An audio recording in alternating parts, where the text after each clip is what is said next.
我们现在就是类戒严，你去中国大陆，你去成都拍个影片，就被人家质疑你是不是有收钱？那你要拿出人家收钱的证据啊！你没有拿出人家收钱的证据，然后你就去指控对方说啊，你一定是有收钱。这跟那个让子弹飞里面说我到底是吃1碗凉粉还是2碗凉粉有什么差别啊？那你都没有做这件事情，你就开始抹 A 抹 B 抹 C 抹 D， 造成寒蝉效应，这也是一种法西斯主义类戒严。所以我觉得蔡清德是不是很想要效法戒严？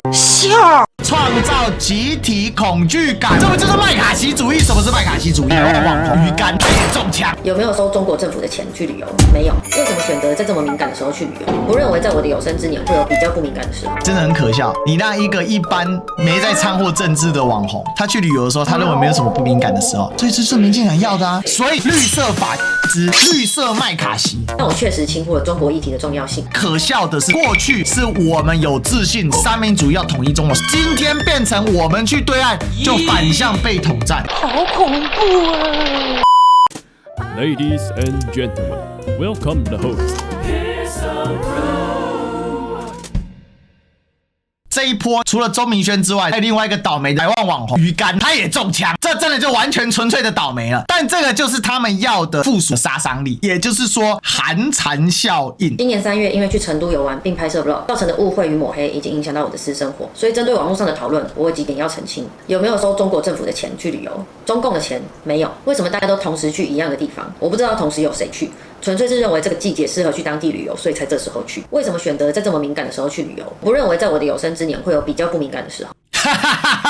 鱼竿前面那些我觉得都还好，但这个真的很可笑。你让一个一般没在掺和政治的网红，他去旅游的时候，他认为没有什么不敏感的时候，所以这是民进党要的啊！民进党在创造集体恐惧感嘛。这不就是麦卡锡主义？什么是麦卡锡主义啊？美国参议员麦卡锡在1950年代进行反共产党的集体性猎巫行为。麦卡锡参议员随便来禁书名单，去公共图书馆一本书的审查拿出来丢到外面烧掉。最终导致2名科学家夫妻送上电椅，双双被电。后来验证说这2个根本没罪，他们只是同情共产党而已。自此之后，人类就对极端主义越来越反感，因为前面有法西斯纳粹，后面有麦卡锡主义，所以绿色法西斯、绿色麦卡锡，你看恐不恐怖？两岸关系从我出生就紧张到现在，但我确实轻忽了中国议题的重要性，也意识到来自中国的统战是一件值得注意的事情。可悲，去中国旅游拍片，要意识到中国统战是值得注意的事情。不过，两岸交流绝对都有互相统战的过程。但可笑的是，过去是我们有自信三民主义要统一中国，今天变成我们去对岸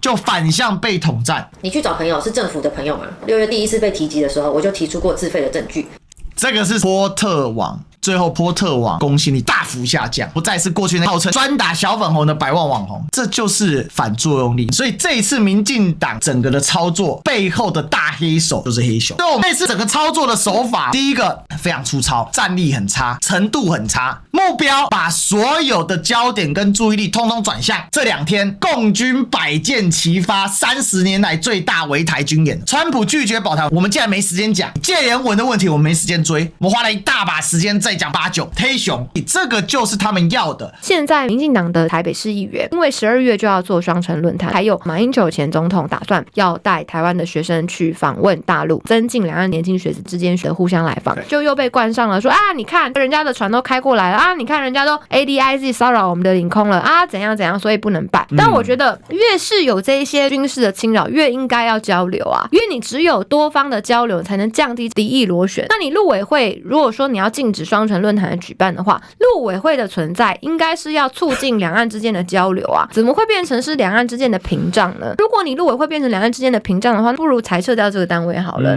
就没有存在的必要性啦。因为陆委会没有要让两岸交流的话，那要你干嘛？所以我是觉得蒋万安的双城论坛是没有政治性的，然后过去做了这么多年也都没有发生任何的不良事件的，那为什么要去阻挡呢？你不能因为两岸交流之后，两岸人民彼此变得友好，然后你就故意要斩断这个连结。像我觉得最近民进党的最明显的招数就是马龙来台湾，大家好像也都觉得很不错，对，神仙妹妹很漂亮，然后大家都在看，结果呢他们就开始找学生呢去抗议。而且在他们抗议之后，这些学生的反应都还是很温和，他们并没有对方抗议，然后他们就生气，其实 EQ 态度都很好，然后他们就开始抓到一个学生，他讲了中国台北，当然我不认同讲中国台北，可是对方不是故意的啊，这就是缺少两岸交流的结果。现在民进党他们倒果为因了，就是因为两岸之间没有交流，所以他所学习到的对台湾的讲法叫中国台北，他不知道讲了这个之后会让我们不舒服，所以呢后来好像我听说他也很难过。你看像马龙，他有注意到台湾队赢得冠军这件事情，他为什么用台湾队？因为乒乓界长期两岸之间有交流嘛，所以他最知道说两岸之间要怎么样的沟通跟互动是大家最舒服的，然后我们可以放下这个争议，然后这件事情就被民进党扩大解释，扩大去抗议，甚至我觉得最近一连串去讲网红他们是收了大陆的钱，所以去拍 vlog， 那我们台湾的人也是被统战了等等，我觉得这个事情是脉脉相连的。那为什么会有486先生这种人去讲我没有证据钟明轩有收中共的钱，但是我觉得他应该要被判叛国罪？我觉得这些苦无证据啊，我觉得这些说法都是已经类戒严了，这就跟实质 face 是一样的啊。对。然后我们现在国家就是类戒严，你去中国大陆，你去成都拍个影片，然后就被人家质疑说你是不是有收钱？那你要拿出人家收钱的证据啊！你没有拿出人家收钱的证据、发票等等的，然后你就去指控对方说啊，你一定是有收钱。这跟那个让子弹飞里面说我到底是吃1碗凉粉还是2碗凉粉，这种有什么差别啊？对方要怎么举证自己没收钱？他只能说我没收啊，有收钱的人才有办法举证啊，但是他没收钱，他无法举证啊，是你要去指证对方有收钱，没错。那你都没有做这件事情，你就开始就是抹 A 抹 B 抹 C 抹 D， 造成一些可能网红他们不敢再去大陆了，他们觉得去大陆的风险很高，然后回台湾的话可能会被批评会被骂，然后呢寒蝉效应，现在民进党就在做这件事情啊，那这不是也是一种法西斯主义，也是一种类戒严嘛？麦卡锡嘛，现在就在搞这个，其实这个蛮严重，所以其实我是觉得民进党现在在玩的就是这样嘛，他在玩一个寒蝉效应嘛。那这次军演你没办法处理实质军演的问题，结果你反过来处理老百姓，